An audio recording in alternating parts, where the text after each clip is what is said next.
Ammani anu mata nam feene male ijoollee isaa wajjin nagee qaba. Anu mata waan ani itti kanneen fudhatu bishaan mana kanaan dhugu. Ati iskaaneen fuusisitee takka takkee deemtaa deebitee ammaas itti garagaltaa hin fuusisita. Fuusisiif jennee ani ta fuudhaa arras borus dhiiraa haa fuudhu fayyaa qabaatee yoo fuudhe ani gammachuudha. Ammas hayyamtee fuudhi. La ani fayyaa qabaatee fuudhu haa fuudhu dhiiraa dhiirti nama fuuti bara. Ani guyyaa guyyaadhaan kan inni asitti deebaa jiru. Yeroo baay'ee gadda nama keenyaa maruun jaaladha. Gammachuufaan jaaladha.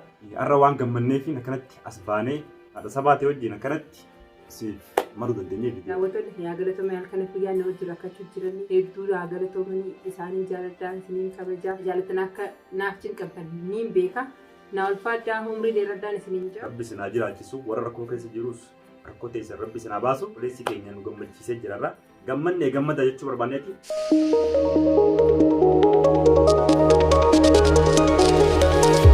Assalamu alaikum warahmatullahi wabarakatuh. Ashama harka funi daawwattoota hordoftoota maatii chaanila yaaddu sabaa jirra jirtu nageenyi keessan badhaadha baga jiraattan Oromoo keenya har'a oduu gammachiisaa isiniif qabadheetiin dhufe namoonni baay'ee maaliif baharirraa baqatu yeroo inni rakkoorra jiru kana itti siite rakkoo isaa kana waliin qooddatu maal namni kun obboleessa keetii moo obboleessa keetii miti warri jettan kanaan dura viidiyoo maruu hin dandeenyu ani akkuma beekamu gammachuu namaatiin maree achirratti viidiyoo YouTube irratti yeroo gadhiisa malee gadda namni keessa jiru maree gadhiisu waan ittiin tolleef arrammoo maaliif maruu deemta jechuun keessan hin oolamu niin gammadee bahar fayyuu isaatiif baay'ee takkaan gammadee amma xiqqoo dura Fatiyaa bilbileetiin gaafadhee ture duraan hidhamee ture hidhaanis irraa hiikameeti callisee hirriiba ajaa'ibaa rafu jira jenna jedha.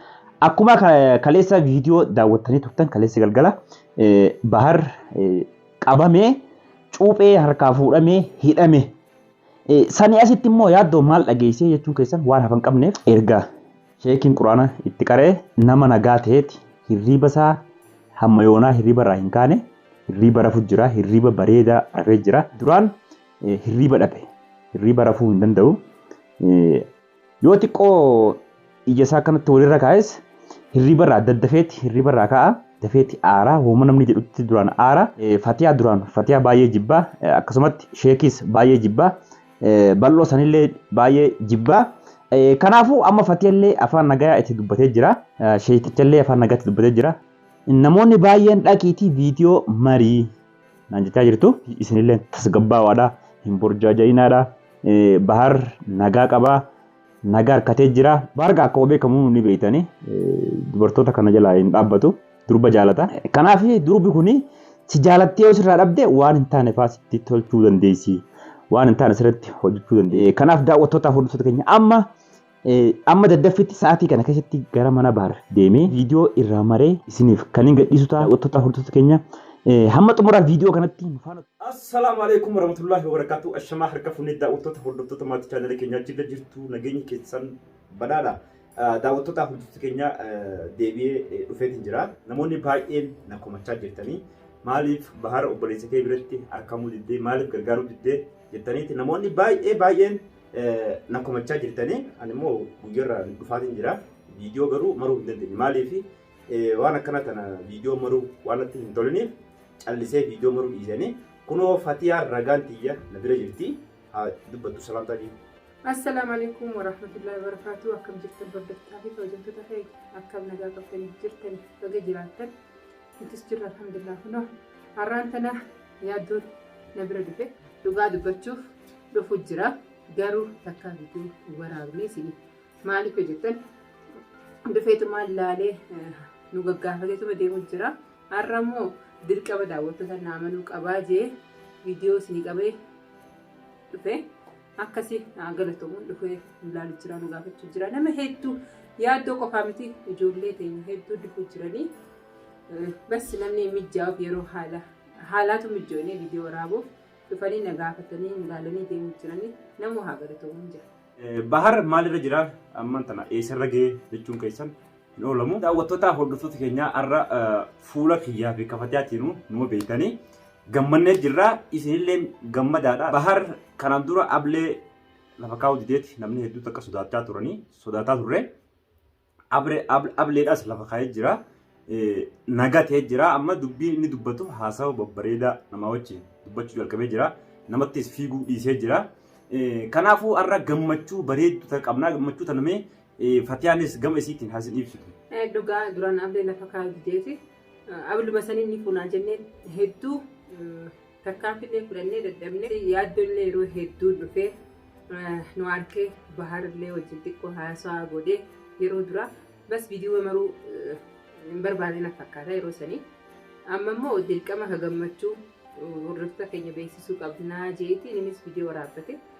Akkasii alhamdulillah irra bahar tasgabbee jira xiqqoo akka duraanii tasgabbii xiqqoo harkatee jira. Egaa irraa fudhamtee booda tasgabbaa'ee jira. Sheekas waamnee jira. Waa hundaaf alhamdulillah gama fayyaatiin deemuu jira jennee abdannee jira jechuu fayyaa. Akkasii yaaddu. Kanaaf daawwattoota hordoftoota keenyaa inni mantana ciisaa jira. Kutaa hirriibaa isaa ciisaa jira. Nagaa qabaa, nagaa rafu jira. Hulaa tokkollee osoo ittiin qollofin, osoo harka isaanii osoo miila isaanii nagaa hanuma rafu jira. Hirriiba bareedaa keessa rafu jira. Amma silaa dheeyneef viidiyoo isiniif marra turre garuu harafu. Daadarkaatti jira beektaa? Egaa bayaan quraanillee itti qaree hedduu daadarkaa'ee duraanis dadhabbii keessi jiraami hirriibas gahee harkatu. Sanii jecha amma hirriiballee gahee harkatu jenneeti mana tokko seenee cufatee ciisu jira. Nutis jeequun barbaanne harafu yeroo inni ka'ee laallaa jenneeti watti dhiisne inshaallah nagayaan akka lafaa ka'u abdii qabna.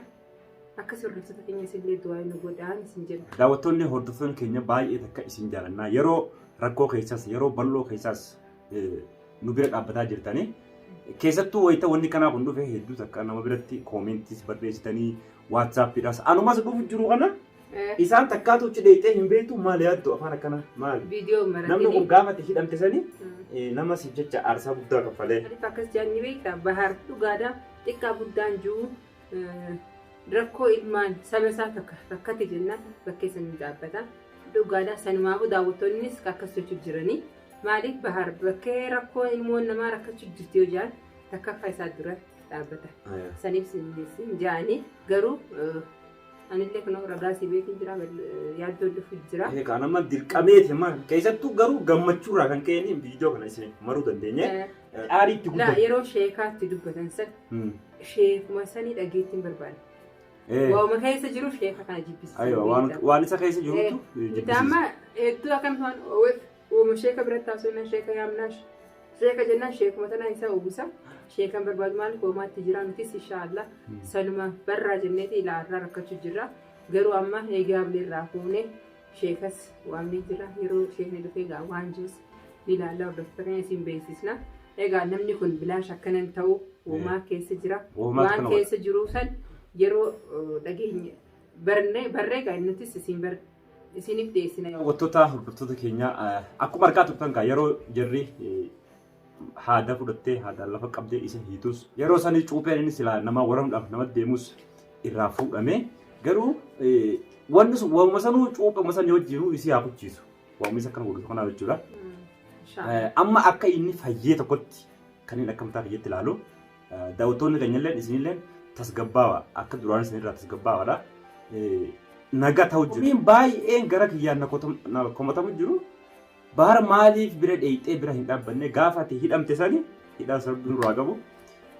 Namni kun sa'a 24 guutuu maatii isaa dhiisee si bira dhaabbatu jira jettaniiti.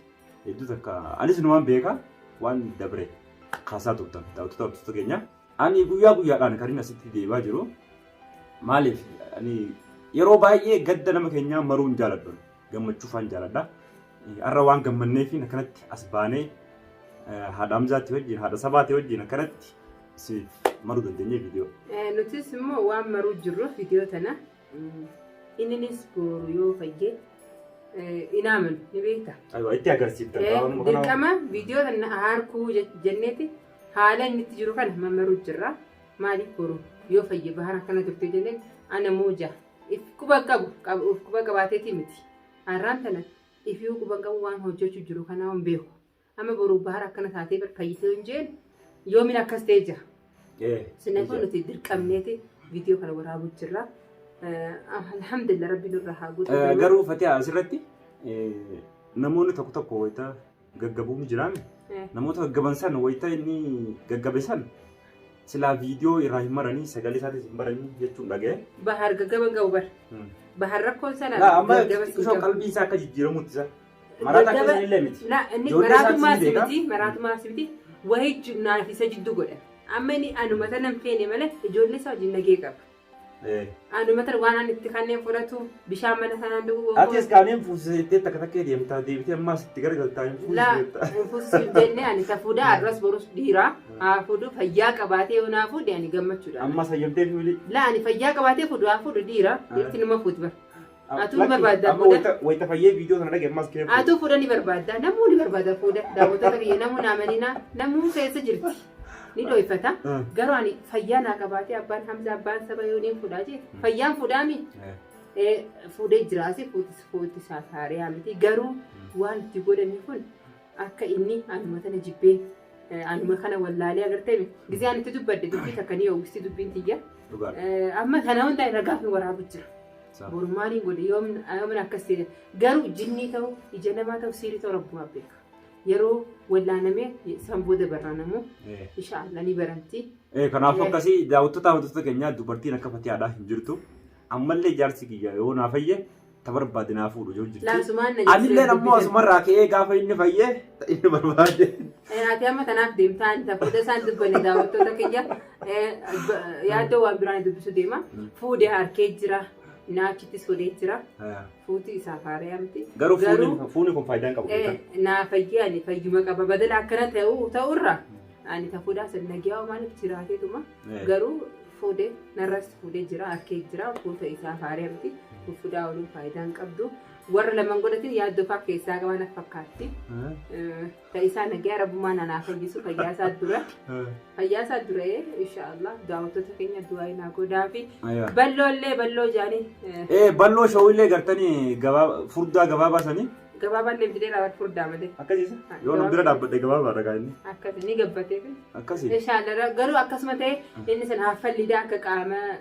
Akka qaamaa sana hin jiru guyyaa inni sila cuupheedhaan waraanuu ka'u sani firraa qabeetti barkaa falliidhaan. Agalatamu namni akka balloo hin jiru agalatamu bakkuma hunda rakkataa hunda cinaa dhaabbachuu jira. Keessattuu dubartoota bira dhaabbatee miidhaa dubartiin barbaadu abukaadoo dubartiidha miidhaa keenya barbaadu. Nus gaadhalaan tun takka miidhamte dubartiin takka yoo jaan balloon nus bakkeessa ni dhaabbata. Agalatamu inni. Innillee agalatamu daawwattoota hordoftoota keenyaa inshallah viidiyoo kana booda waan babbareedaa waan isin gammachiisu bahar as beeka keenyaa kanatti viidiyoo dura taa'ee haasa'u yoo rabbi jedhee isiniif finna. Har'a immoo isa bira deemnee isiniif maruu akkuma kanaan dura dubbanne hin dandeenye. Maaliif hin dandeenye? Viidiyoo itti aantu deessaa inshallah. Ni laafate. Sheekiin dhufee irratti qaree waan san guutuu keessa kakaase. Amma qaamni isaa sadarkaa addaa keessa jira. Firraa rafu jira. Kanaafuu nama rafe hirriba irraan kaasa. Guyyaan biraatis haftee jirti inshallah. Guyyaan biraatis kan inni callisee mana keessa taa'u, kan konkolaataa isaa keessa taa'u, kan deddeemu isiniif marree kan isin biraan geenyu ta'a. Du'aa isitti godhi. Daawwattoonni du'aa godhi. Nuufillee godhi. Ifiifillee godhadhu. Daawwattoonni yaa galatoomaa halkan guyyaa na wajjin rakkachuu jiranii hedduu yaa galatoomanii isaanii jaaladhaa isiniin kabajaa akka na jaalatan akka naaf cinqabdan niin beeka. Na ulfaadhaa umrii dheeraadhaan isiniin jaa. Fatihaa asirratti namoonni baay'een anatti dhufu jiran. Bilbilaan dhufanii natti bilbilanii Fatihaan bilbilaan bilaa kan hin kaaftu. Maaliif kanallee nuuf gaafadhu. Baga na gaafatte narra laalina dhugaa bilbila hedduu kaastuu hin jiru. Ana cinqii keessa jira biizii hin jira. Saniifuu inshallah irraan booda isin kaasee gammachuun si wajjin haasawanii natti qaba. Daawwattoota hordoftoota keenyaa isinleen dhugaa qabdi. Namni waan akkanaa keessa jiru yeroo bilbila nama wajjin kaasee haasawuu hin qabu. Haadha maatii hedduu kana mucaa keessattuu mucaa daa'ima xiqqaa jira. Isa kana jalaas deemti bakka inni jirus ni barbaaddi. Fatiyaan itti tokko xinqamu jirti. Fatiyaa irra hin laalinaadha. Dhiifama godhaa fi warri itti aartanii. Kana booda gaafa baarfayyee as bahe lakkoofsa isii achi jalatti ni deebifti jalaa kaaftee jirti YouTube jalatti ni deebifti isin wajjin haasoitti. Naaf galatoomaa kanaafuu galatoomaadha. Naaf jira daba akkuma jirtanii nageessi itti haa ta'u. Rabbiin isin tiisuun isin hin jaa. waan hin jiru beeku galatooma hedduu turfaadha. Galatooma gammachuun teenya gammachuu teessanii rabbi sinaa gammachiisu rabbi sinaa jiraachisu warra rakkoo keessa jirus rakkoo teessan rabbi sinaa baasu akka keenyaa kanatti isinaa gammachiisu obboleessi keenya nu gammachiisee jirarra gammanne gammada jechuu barbaanneeti. Kanaaf daawwattoota hordoftoota keenyaa isinitti baay'ifnee jirra. Maaliif jechuun xiqqoo tokko jecha qabatamaa tokko nuuf martanii nu biraan hin geenye jechaatti turtanii. Kanaafuu isinittis baay'isnu. Assalaamu alaikum warahmatullahi wabarakatuh.